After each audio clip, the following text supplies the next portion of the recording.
At the University of Roehampton, we work in partnership with schools to train secondary English teachers.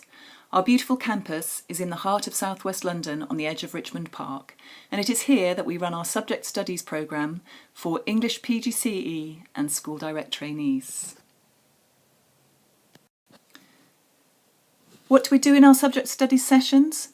In our first one, we introduce ourselves. We play warm-up games and discuss whether we would use these in a classroom. We then critically engage with the personal nature of education. We consider what we might like our students to know about us, and we ask the crucial question, what do we need to know about them? In session 2, we aim to begin to contextualise our work.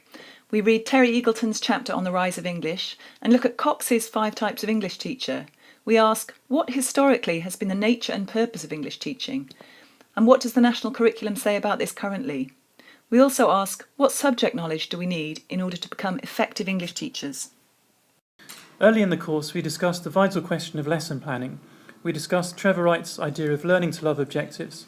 Wright argues that an objectives-led approach to learning, rather than imposing restrictions on teachers, actually provides opportunities for them to have a solid framework to the lesson which can become more exploratory at the discretion of the teacher.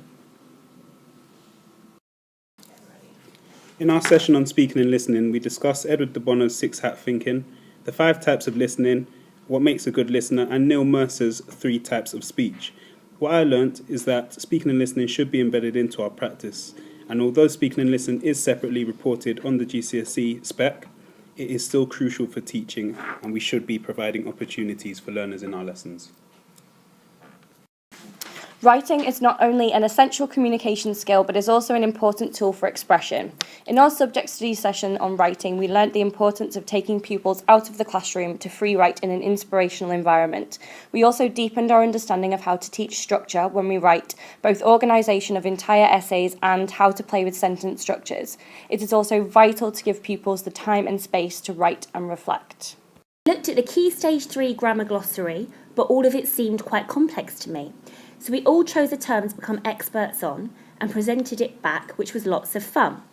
We also discussed the importance of spag, and now I've become a real grammar nag. For our learning rounds, we visited other secondary schools, which was a great opportunity to steal teaching techniques and ideas. A favourite was a flipped poetry lesson where we got to make models. Mine was definitely the best. It was also really interesting to see other schools and departments to help us decide what type of school might be right for us. We had a session on reading and discussed different types of readers that we may encounter in our classrooms and reading strategies that could help them become more engaged. We shared our favourite and not so favourite books with the rest of the group and created reading rivers to visually represent our choices. We spent a session considering the ways we could make Shakespeare enjoyable through active teaching.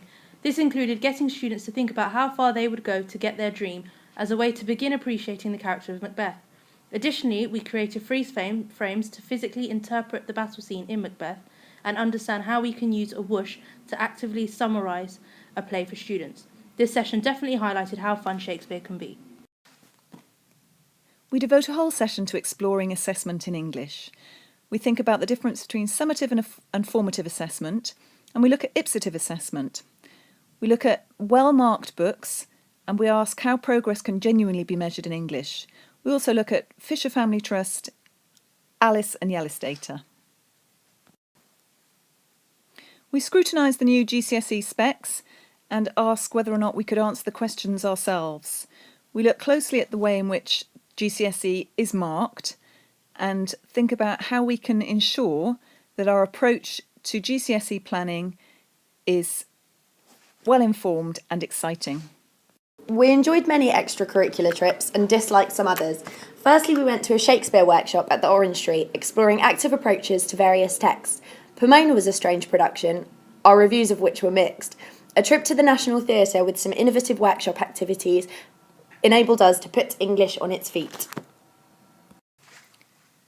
We work collaboratively with the computing department at Roehampton, and students have a chance to learn how to code using Scratch.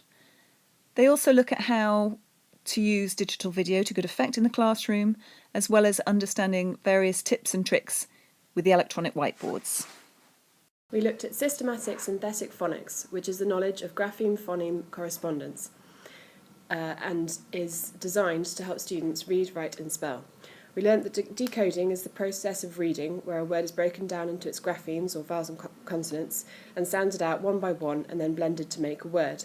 Systematic refers to the incremental approach, and synthetic refers to the synthesizing of the sounds.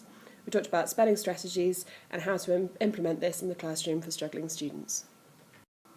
Before the poetry session, we uploaded our favourite poems to Moodle, which helped us learn a little bit more about the others in our cohort.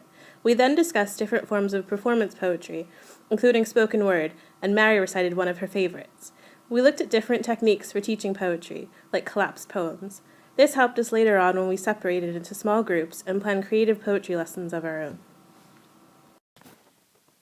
We do spend some time exploring specific texts, and Dickens's Great Expectations is one of those. We think about how we would plan to teach Great Expectations given how long it is. Which bits would we focus on? Could we leave any bits out?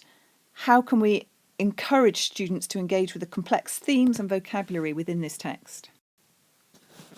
We look at the subject knowledge that we might need to teach English language A-level, exploring terms such as prosody and pragmatics.